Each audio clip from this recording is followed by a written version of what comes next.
Donc je passe la parole euh, à Laurent Gauthier et à Simon Barga pour la présentation, pour une présentation sur les langues autochtones. Laurent. Alors, merci beaucoup Sido.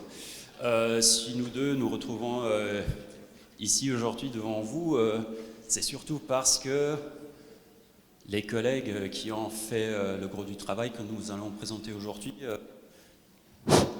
sont en Équateur. Et en raison du décalage horaire, ils sont encore au lit. Alors, nous sommes aujourd'hui là pour les représenter et nous espérons faire honneur à leur travail. Après cette première table ronde sur la qualité, et avant la première table ronde sur la qualité, nous allons donc faire une petite parenthèse pour parler du sujet cadre de la Journée mondiale de la traduction 2019, à savoir de la traduction dans les langues autochtones. Nous allons justement parler de plusieurs aspects, d'abord généraux et puis plus spécifiques à tout ce qui est les ressources linguistiques, la terminologie et aussi la culture qui est bien évidemment intrinsèquement liée aux langues autochtones et aux communautés autochtones qui les parlent. Pour commencer, on va faire un tout petit quiz pour bien respecter le côté ludique qu'on nous avait demandé d'intégrer. Pour nous, en tant que traducteurs, j'imagine qu'ici dans la salle, on a des collègues qui, ça devrait couvrir à peu près les principales langues de travail que nous connaissons en Europe. Dès qu'on s'éloigne un petit peu de ces langues principales, il y a quand même une diversité linguistique assez considérable, mais qui passe inaperçue dans le monde de la traduction, parce qu'effectivement, c'est toujours un peu les mêmes langues qu'on rencontre. Là, nous avons un petit tweet qui nous parle des langues autochtones et de l'état des langues autochtones dans le monde actuel. Et là, nous apprenons que le nombre de langues autochtones, il varie constamment, parce qu'en fait, on en découvre toujours plus, même aujourd'hui, en 2019. Et malheureusement, il y a aussi des langues qui disparaissent ou qui sont menacées de disparition. Et c'est le cas aujourd'hui de 40% des langues du monde, tandis que les 23 langues les plus importantes représentent à peu près la moitié de la population mondiale. Alors, la première question, s'il y a 23 langues qui regroupent quand même à peu près 4 milliards d'êtres humains, combien de langues y a-t-il au total, au juste? Et pour en parler, on va faire un tout petit quiz. Du coup, je vous invite à sortir vos smartphones, parce que souvent, quand on pose des questions comme ça, c'est un peu difficile d'avoir des réponses. Alors aujourd'hui, on va faire ça différemment. Hop. Une seconde. Voilà. Alors, maintenant, je vous prie de bien vouloir scanner ce petit QR code qui vous permettra ensuite de participer à notre petite enquête d'opinion. Bon. Je vais m'asseoir pour ne pas bloquer la vue.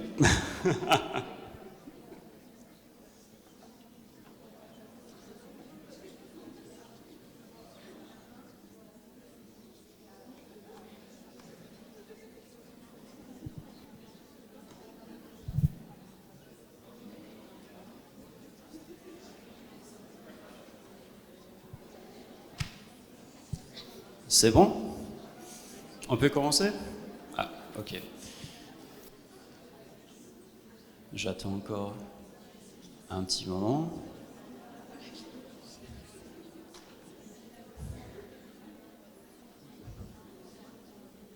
C'est bon? Ok. Alors, maintenant, vous aurez 30 secondes pour répondre à la question suivante. Combien de langues y a-t-il dans le monde? Est-ce que c'est 100, 400, 700, ou bien 1000, 1500, 4000, 7000, voire 10 000? Et c'est parti.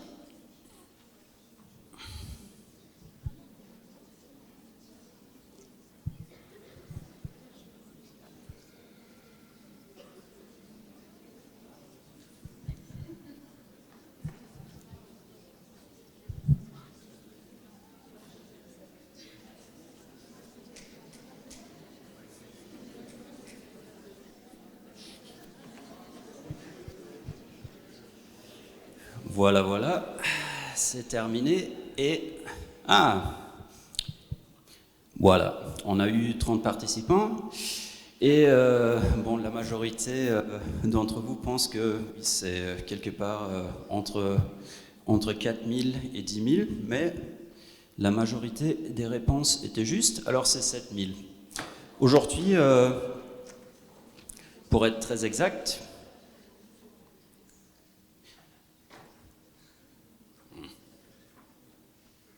voilà, nous avons 7111 langues dans le monde. C'est une diversité linguistique gigantesque. Et pour nous, en tant que traducteurs, bien évidemment, c'est un sujet très intéressant, mais comme je viens de le dire, la quasi-totalité de ces langues passe complètement inaperçue pour nous en tant que professionnels et enseignants de la traduction. Or, ces langues sont quand même une richesse, non seulement... Oui. J'ai une question parce que le chiffre est très précis. Oui. Et selon pas mal de sources, Oui. ici, des valeurs. Voilà. Des valeurs entre 3000 et 7000. Voilà. Oui, justement, c'est extrêmement difficile de mettre un chiffre précis. Nous, on a pris ça juste comme petite introduction, justement en fonction de comment on définit une langue.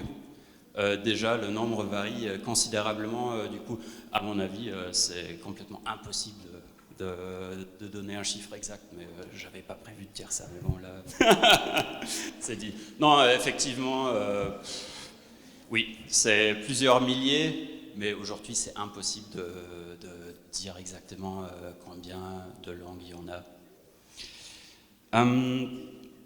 Or, quoi qu'il en soit, l'utilisation, la traduction et la documentation de ces langues est cruciale pour les sauver. Et cela pour plusieurs raisons. Déjà, l'utilisation des langues autochtones, des langues minoritaires, est une question de droit. Alors, souvent, les peuples autochtones, ils n'ont pas forcément le droit de s'exprimer dans leurs langues autochtones face aux institutions du pays dans lequel ils se retrouvent. C'est une question donc d'équité, de permettre aux peuples autochtones d'utiliser leurs langues autochtones respectives. Et bien évidemment, c'est aussi une question de culture parce que, comme nous le savons tous, chaque langue a une vue tout à fait particulière sur le monde. Et on peut utiliser chaque langue pour exprimer des choses qu'on ne pourrait pas forcément exprimer de la même manière dans une autre langue. Pour nous, en tant que traducteurs aujourd'hui, surtout pour nos principales langues de travail, nous avons beaucoup de chance. Grâce à Internet et à la démultiplication des ressources linguistiques, on a vraiment la possibilité de travailler avec des données linguistiques qui nous permettent de mieux faire notre travail. Pour nos langues de travail, que sont l'anglais, l'italien, le français, l'allemand, le néerlandais, nous trouvons une richesse de ressources linguistiques dont nous bénéficions beaucoup. Le problème, c'est que l'évolution de ces ressources linguistiques est très très inégale en fonction des langues. Si nous regardons un peu les langues du contenu qu'on peut trouver sur Internet, là il y a déjà quelques constats, où on peut constater un décalage assez flagrant. C'est que au jour d'aujourd'hui, c'est-à-dire en septembre 2019, presque 55% du contenu sur Internet est en anglais. Du coup, l'anglais est absolument surreprésenté face aux autres langues. Si on regarde le nombre de natifs, oui.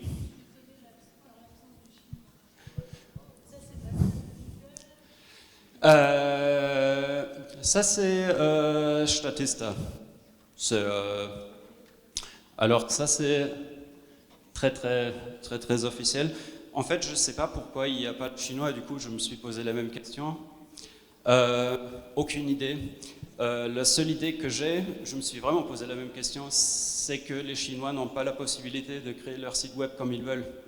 Je pense que ça doit être ça, mais justement, je me suis posé la même question.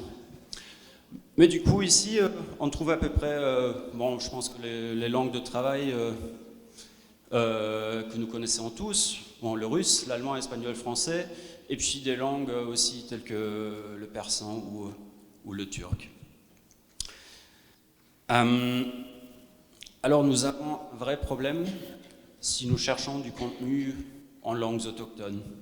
Là, on a une poignée de langues qui font à peu près 75-80% du contenu disponible sur Internet, sachant qu'on a des milliers et des milliers de langues, pour lesquelles il est en effet impossible de trouver du contenu comme ça, pour diverses raisons. Et la première de ces raisons, c'est que ces langues sont pour la plupart absolument pas documentées. Du coup, avant de pouvoir créer du contenu, il faudrait d'abord documenter ces langues, documenter leur structure, les standardiser, ce qui n'est absolument pas le cas de la majorité des langues autochtones. Alors, pourquoi c'est important la documentation des langues autochtones? Déjà pour avoir une trace scientifique. Malheureusement, il y a des langues qui meurent à peu près tous les jours, et dans beaucoup de cas, il s'agit vraiment juste de répertorier la grammaire, le vocabulaire, pour en garder une trace après, parce qu'avec le dernier locuteur, la langue aura disparu. Le deuxième point, c'est qu'il faut sortir ces langues de leur statut de langue sous-dotée en ressources linguistiques, qui peuvent bénéficier à tout un tas de personnes. Aux locuteurs natifs, déjà, qui ont pour la plupart, certes, les connaissances orales, mais qui ne sont peut-être pas à même d'écrire leur langue maternelle. Après, bien évidemment aussi pour nous, en tant que traducteurs et interprètes, dans divers contextes, ça peut être très bénéfique d'avoir des ressources comme ça. Bon, en Europe, c'est peut-être un peu moins visible, il faudrait aller en Amérique du Sud ou en Afrique. Pourtant, il y a aussi des cas en Europe, tels que le gallois en Irlande. Il y a un vrai besoin, sauf que il y a très peu de gens qui le maîtrisent. Du coup, le gallois est très bien documenté, alors cela permet aux futurs traducteurs de cette langue de se former. La documentation est également importante pour faire surgir le lien entre la langue et la culture. Et ça, c'est un aspect qu'on va creuser tout à l'heure en parlant de l'exemple de la culture du cacao en Équateur. Oui. Dernier point, comment on fait pour documenter une langue? Il y a des procédures établies depuis plus d'une centaine d'années qui n'ont pas vraiment changé, même si les possibilités techniques ont beaucoup évolué. Il faut aller sur le terrain, il faut recueillir des données, c'est-à-dire il faut faire parler les gens, il faut écouter les gens. Et après, il faut traiter ces données qu'on va récolter sur le terrain suivant les mêmes standards qu'on utilise pour les langues dites de grande diffusion. Alors maintenant, après cette petite introduction, ça va être beaucoup plus concret. Merci, Simon. Alors, jusqu'à maintenant, tout ce qu'on vous a présenté à travers Simon, j'allais dire c'est bien joli. Ce sont des grands principes, mais je fais partie de ces linguistes qui se posent des questions très concrètes de la vraie vie. Et donc, une fois qu'on a dit tout ça, qu'est-ce qu'on fait et comment on le fait? Et surtout, ça peut sembler finalement éloigné de besoins concrets de traduction. Et donc, pour illustrer tout cela, on a utilisé, et c'est d'ailleurs pour ça qu'on est là, un projet qui est actuellement en cours à Dijon, dans notre laboratoire, sur, effectivement, comme l'a dit Simon, le problème du cacao et de la valorisation, et donc la mise en mots du cacao sur une zone bien spécifique, qui est l'équateur. Et à l'intérieur de l'équateur, vous allez voir deux zones encore plus spécifiques, et qui nous ont mis, pauvres naïfs de langue indo-européenne, devant des difficultés auxquelles on n'avait tout simplement pas pensé quand le projet a été lancé. Et il a bien fallu trouver des solutions, et c'est ce qui nous a confrontés de façon directe aux langues autochtones. Donc la question qu'on va se poser tout de suite pour être concret, c'est comment est-ce que l'on met en mots le chocolat en Équateur? Et vu du point de vue français, voire vu du point de vue européen, je crois que c'est pas très difficile. On se dit, il suffit de parler du cacao comme du vin, puisque le vin sert d'étalon pour à peu près tout ce qui a une dimension sensorielle, et gustative et olfactive, et tactile. Et donc, quand vous regardez la façon dont on parle du chocolat dans le marketing en français, mais la même chose vaudrait pour la plupart de ces grandes langues que Simon vient de vous présenter, eh bien vous vous rendez compte qu'il suffit de faire comme pour le vin, d'aller chercher ce qu'on appelle des descripteurs, qui sont des termes, qui sont pour le vin, en tout cas dans le discours expert, normés par un institut de normalisation qui s'appelle l'Organisation internationale de la vigne et du vin, qui n'est rien d'autre que l'ONU de la filière. Et on peut faire ce que vous voyez là, on peut les plaquer sur la description du cacao. Et de toute façon, comme vous le savez, il suffit de dire au consommateur qu'on sent ça dans le chocolat et il va le sentir, ça ne pose aucun problème particulier. Et donc, on peut traduire ça dans toutes les langues, pense-t-on. Or, quand on a commencé de travailler avec l'Équateur, on s'est rendu compte que, eh bien, on était complètement à côté d'un point de vue culturel. Et j'allais dire d'un point de vue de culture scientifique, voire de culture quotidienne. C'est-à-dire qu'on avait un regard complètement déformé par les langues que l'on pratique et la façon dont ces langues parlent du cacao, fût-ce du cacao équatorien. Et donc, ça passe par quoi, ce décentrage, ou qu'est-ce qui montre que l'on a besoin de se décentrer? Eh bien voilà, quand on va voir un producteur et vendeur de cacao en Équateur, il commence par nous montrer ça. Alors, vous ne voyez peut-être pas très très bien, mais si vous arrivez à distinguer un petit peu, qu'est-ce que vous y voyez? Des gousses? Oui. Des gousses de quoi, Dom?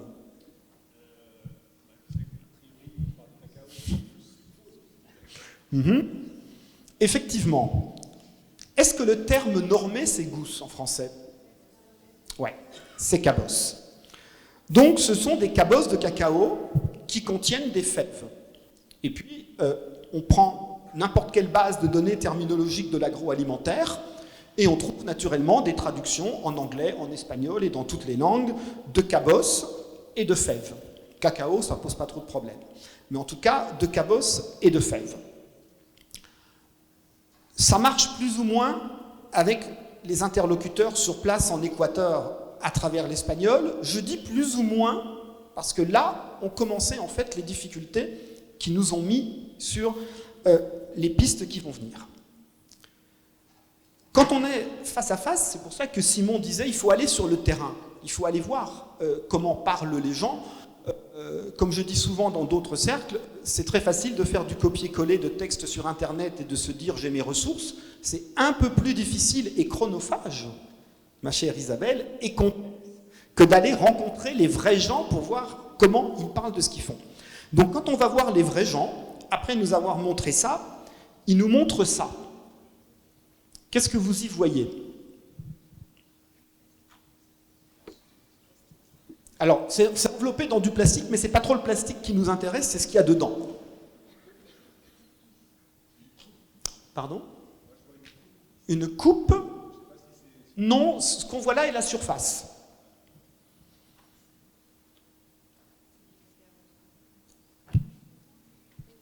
Du cacao traité, oui, on s'approche. Pas d'autres idées ?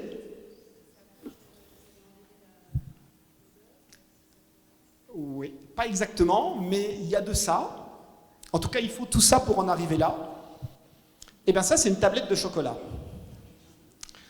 C'est une tablette de chocolat, sauf que vous vous rendez compte que vouloir traduire tablette de chocolat devant le producteur en Équateur qui fait ça, c'est mission impossible. En fait, les tablettes de chocolat, c'est du chocolat pressé, qui sont placés entre des feuilles de vijao, je suis désolé, je le prononce très mal, et le chapala et le quichua dont on va parler, qui est un arbre local et qui constitue en fait la forme basique de consommation du chocolat.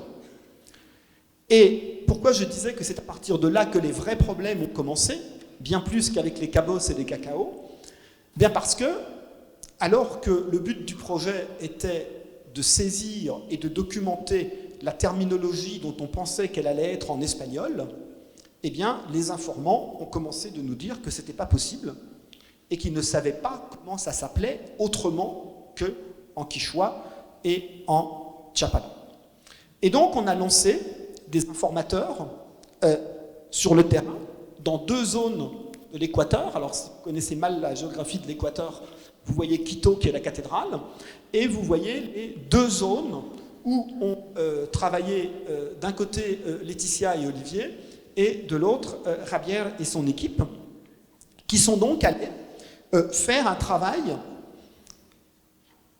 de terminologue, mais qui devait d'abord être un travail d'ethnologue pour récolter cette terminologie, sachant que cela correspond à 2 langues différentes, 2 langues autochtones différentes. Et tout ça parce qu'en fait, nos idées, qui étaient des idées fausses, ont toujours la vie dure, et qu'on a confondu au départ 2 choses, qui étaient une approche naïve en pensant que c'était uniquement une terminologie commerciale, marketing, normée, unifiée, internationale, globalisée, tout ce que vous voulez en espagnol, et la réalité in vivo qui en fait nous a montré qu'on avait affaire à une terminologie de filière dans chacune des 2 langues, donc le chapala et quichua. Et donc, pour pouvoir avancer dans la documentation de ces langues avant la terminologie, nos informateurs sont allés voir concrètement les producteurs, c'est-à-dire avant que le chocolat ne soit avant que la fève ne soit transformée, et on a fait, parce qu'on n'a pas trouvé d'autres solutions, un type de corpus, de ressources dont on ne connaissait pas l'existence, ou en tout cas qu'on n'avait pas envisagé avant.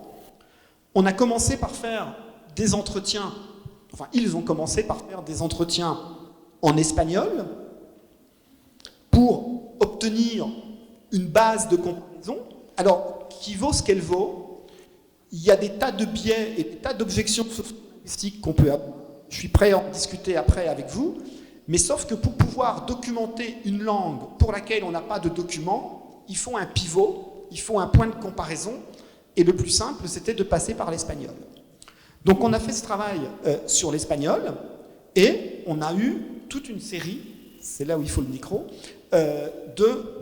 d'entretiens qui ont ensuite été retranscrits avec des problèmes que j'évoquerai tout à l'heure.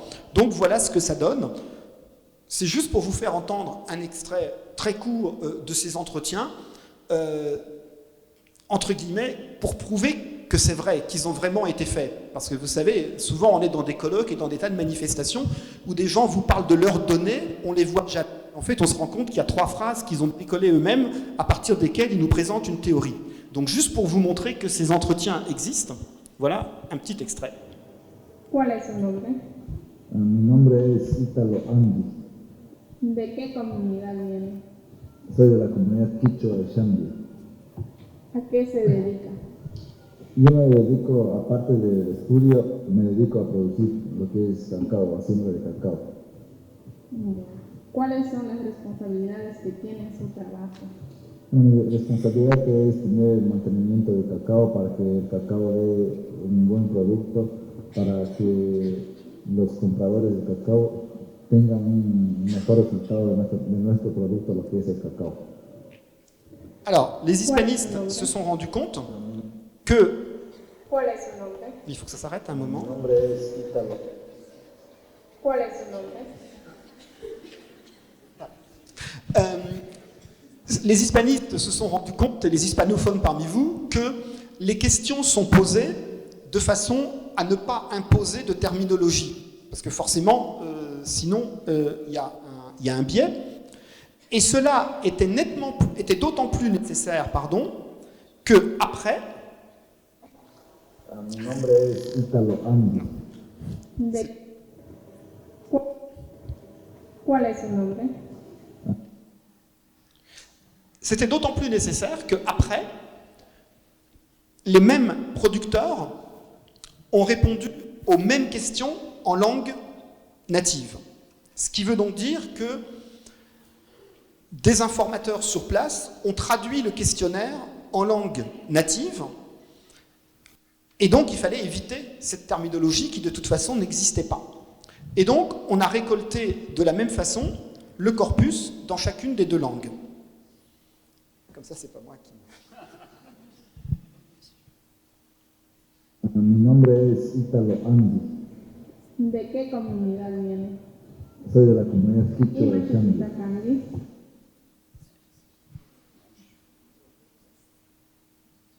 Et là, donc, vous l'entendez en langue originale. ¿Y necesita cambio? Nika Shutikan Ítalo Andy. Maikan ayo yakamanda samuni.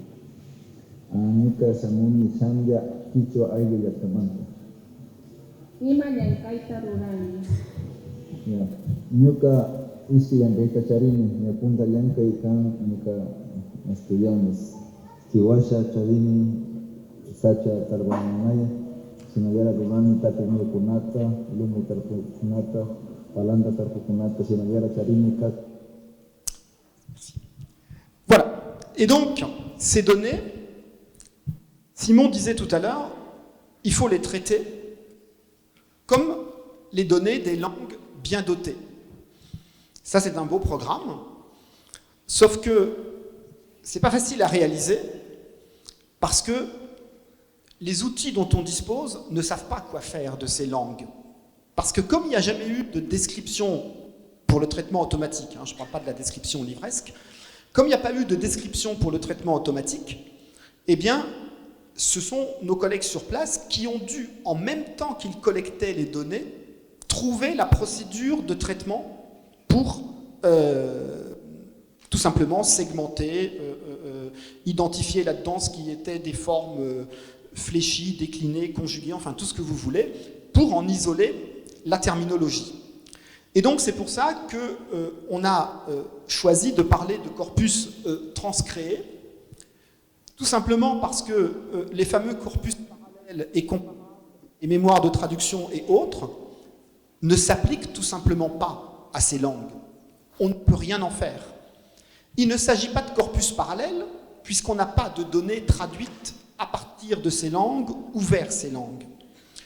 Il ne s'agit pas non plus de corpus comparables, dans la mesure où ce sont on est obligé de passer par les mêmes personnes pour nous donner la terminologie en espagnol qui nous sert de pivot et la terminologie dans la langue autochtone qui, en fait, est celle que l'on veut saisir. Ils ne se traduisent pas, puisque c'est complètement séparé, y compris dans le temps. Ils finissent pas l'interview en espagnol pour faire l'interview en quichua et vice-versa.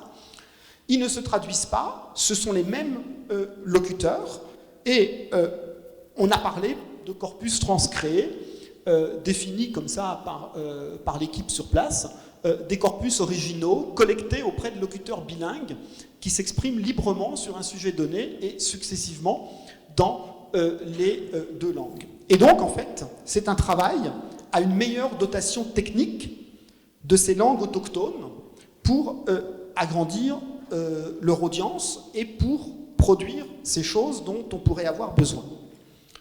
Et le plus l'équipe sur place a avancé, vous avez compris qu'on est juste les porte-parole de l'équipe sur place, hein, le plus l'équipe sur place a avancé, le plus elle s'est rendue compte que finalement, notre questionnaire, il était lui aussi un questionnaire de technicien de la langue indo-européen. C'est-à-dire qu'en fait, notre questionnaire, il passait à côté d'énormément de dimensions qui étaient éminemment culturelles et qui étaient ancrées dans la culture quotidienne de ces producteurs de cacao, ce qui les a amenés, en fait, à produire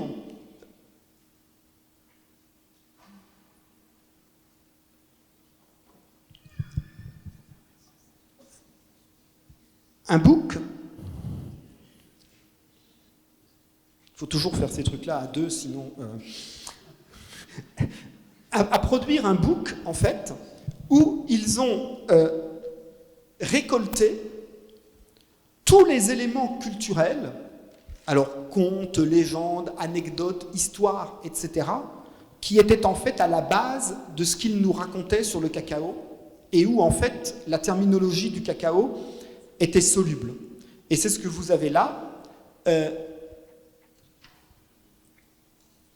À chaque fois, transcréé également, donc dans la langue originale, bon, on ne va pas réécouter, on en a déjà écouté 2 extraits, dans la langue originale et en espagnol.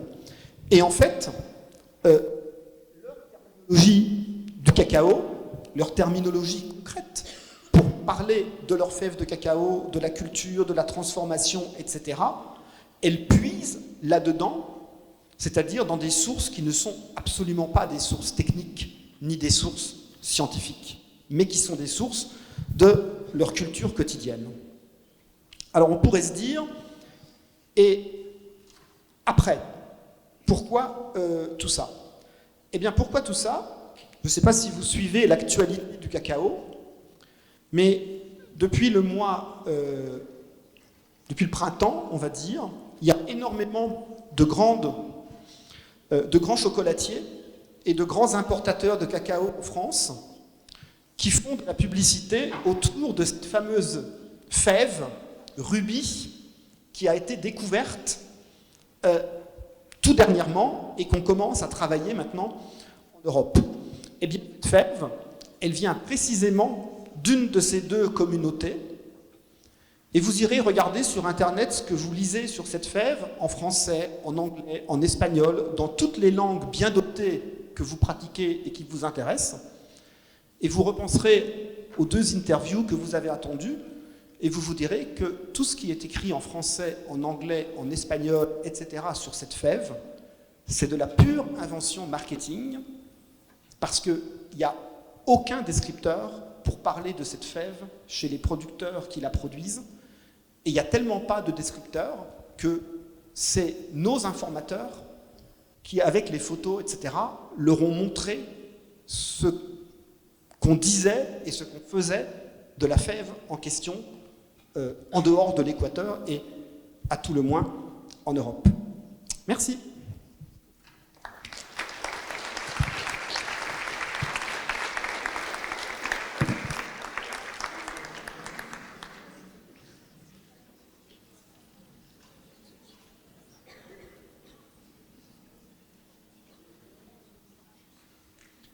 Est-ce qu'il y a des questions dans la salle?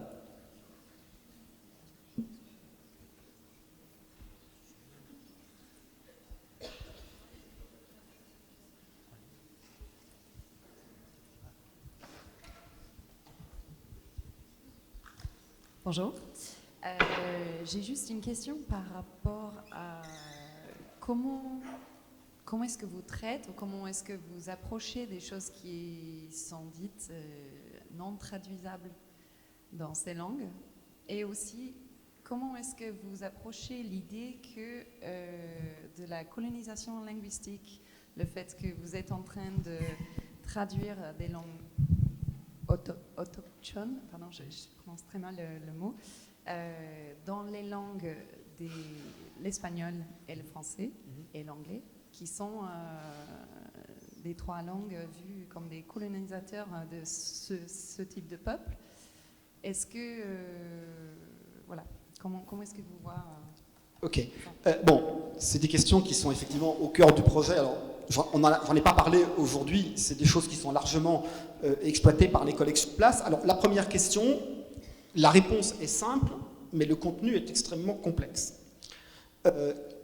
On est obligé de passer par des participants au projet qui viennent de ces communautés, mais qui sont complètement socialisés en espagnol et qui sont scientifiques dans l'agroalimentaire, dans le sensoriel, etc., à l'université en question, et qui nous servent en fait de pivot. Mais naturellement, je ne vais pas faire de la sémantique cognitive de bas étage, mais on est complètement tributaire de leur catégorisation par rapport à l'espagnol, qui est une langue qu'ils ont apprise. Donc ça, c'est le... Mais le problème, c'est que sans passer par une langue pivot, on ne peut pas le décrire de l'intérieur, puisque en fait, on n'a pas de catégorie pour le décrire de l'intérieur. Donc ça, c'est la première question. La deuxième question que vous avez posée, elle a effectivement soulevé des débats dans l'équipe sur place, parce que c'est explicitement dit par les producteurs. Quand on leur explique le projet, ils nous expliquent que eux, leur rapport à la fève s'arrête quand ils le vendent à l'exportateur, qui est toujours américain ou espagnol. Donc ils le thématisent et ils en sont conscients, et ça donne lieu des fois à des développements assez longs hors enquête terminologique. Donc ils en sont complètement conscients. Le problème, c'est que on ne peut pas documenter en fait ces langues-là sans passer par ce truchement, en fait, qui là pose un problème en fait social et socio-linguistique. Après, si j'ose faire un parallèle très osé, mais de toute façon après on va tous aller manger, donc on décrit quand même à peu près toutes les langues autres que l'anglais comme si c'était de l'anglais. Et ça pose de problème à personne. Donc je le dis de façon très provocante, mais voilà. Aujourd'hui, n'importe quel système de traduction automatique et de traitement automatique des langues, en fait, il pense la langue comme si c'était de l'anglais. Donc c'est un parallèle sans doute osé, mais c'est exactement la même chose. Question? Ouais.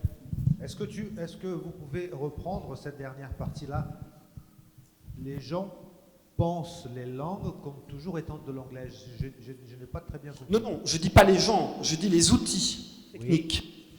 Les outils technologiques, leur façon de... Alors là, on entre dans des détails techniques pour le coup, mais la façon de... Et c'est pour ça qu'on ne sait pas segmenter ces langues-là. C'est que les outils automatiques segmentent les langues et catégorisent les langues. Alors, je ne sais pas, la reconnaissance des parties du discours, les adverbes, les adjectifs, etc. Tout simplement comme si c'était de l'anglais. Parce que les travaux ont toujours porté sur l'anglais, les premiers travaux ont toujours porté sur l'anglais, et que les masses de données les plus importantes sont en anglais. Alors, je vais prendre un exemple très concret.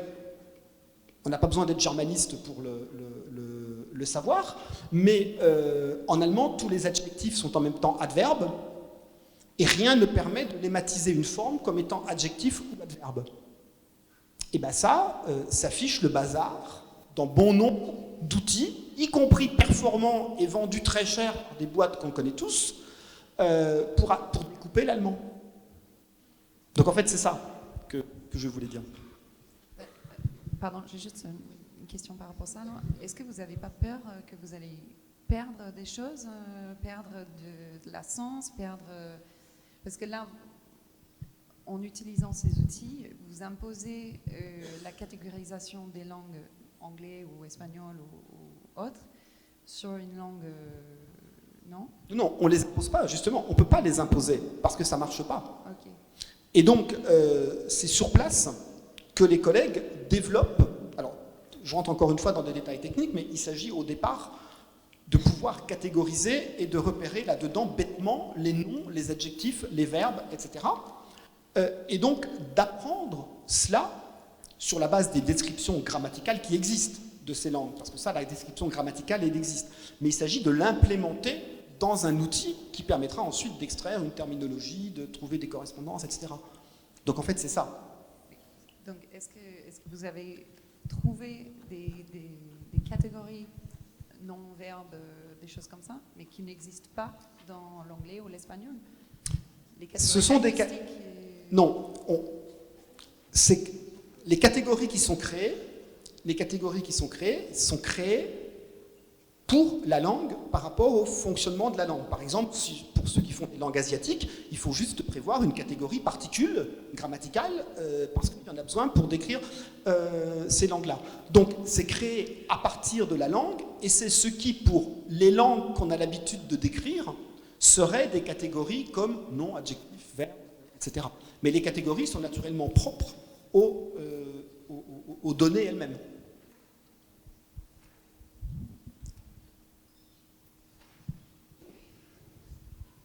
Moi j'ai une question, est-ce que ces deux langues dont on parle, elles sont propres à l'Équateur? Ou est-ce que ce sont des communautés? Est-ce que du coup dans les autres pays, est-ce qu'on peut faire une étude comparable par rapport à ça et aller chercher justement peut-être encore plus de documentation sur ces langues qui a priori elles n'ont pas de frontières, en tout cas telles qu'elles sont aujourd'hui officiellement? Exactement. Ces langues, elles ne sont pas propres à...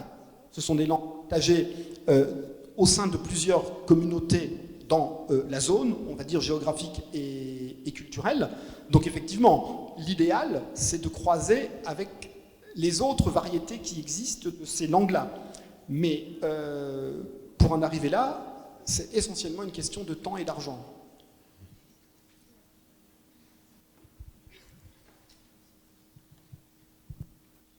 D'autres questions?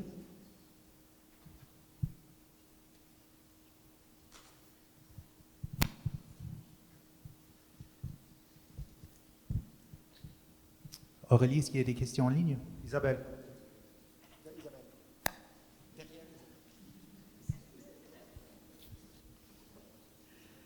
Plus une remarque qu'une question. On entend beaucoup parler en Amérique du Nord avec les nations autochtones qui reprochent au monde culturel l'appropriation culturelle et le fait que les méchants capitalistes utilisent les fantasmes que les Blancs peuvent avoir sur leur mythologie, littérature, façon de vivre, etc. Voilà, pour en tirer de l'argent en les excluant du système et en s'appropriant des choses. Est-ce que vous avez intégré dans votre démarche-là cette notion d'appropriation culturelle? Oui, ça a été intégré en fait dans la démarche d'approche. Là aussi, je ne suis pas rentré dans les détails, mais en fait, je fais l'analogie avec le vin. Quand on veut faire la même chose avec un producteur de vin pour aller enregistrer sa terminologie, nous on l'a fait quand on a fait une base de données pour le bureau interprofessionnel des vins de Bourgogne. On nous a donné une adresse de viticulteur, on les appelait, on disait on vient demain à 15h. Voilà, ça ne marche pas du tout comme ça. Donc en fait, ce sont les conseils représentatifs de ces communautés qui ont d'abord présenté le projet, qui ont distillé le projet auprès des communautés elles-mêmes. Et comme on avait une dimension très technique sur le cacao, c'est passé en fait par ce qui serait, mais là encore, je prends un équivalent qui n'en est pas un, des coopératives de producteurs dans chacune des communautés. Et quand je dis des communautés, ce sont les communautés locales à l'intérieur du groupe qui, je vois, et du groupe Chapala. Mais voilà, c'est des précautions méthodologiques d'approche pour, je ne vais pas dire éviter ce reproche, mais en tout cas le réduire à quelque chose d'acceptable. Mais ça, c'était l'équipe qui vit sur place et qui travaille sur place en était conscient avant même qu'on commence. Il allait falloir 1 an d'approche, en fait, pour expliquer ce qui allait être fait. Surtout qu'il y a quand même un enjeu économique et financier important. Là, il ne s'agit pas juste d'aller les arts et traditions populaires, alors ça y recoupe, ça y revient, mais il y a quand même un enjeu commercial. Donc il fallait s'assurer que tout le monde était bien d'accord. Et on en a qui refusent, malgré tout ça, certains refusent de le faire. Ou veulent bien le faire, mais uniquement dans la langue autochtone, ne veulent pas le faire en espagnol.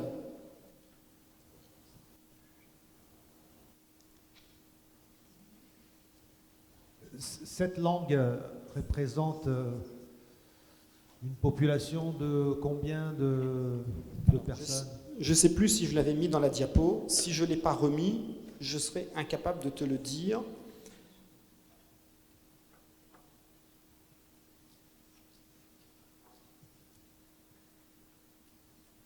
Non, c'est pas là.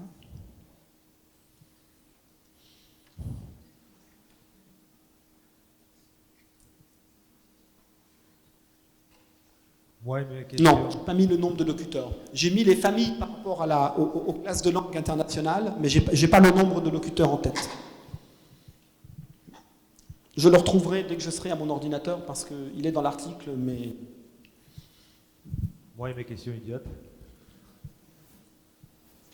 Est-ce qu'il y a d'autres questions? On peut se dire qu'on peut aller déjeuner. Oui, ils sont contents. Hein.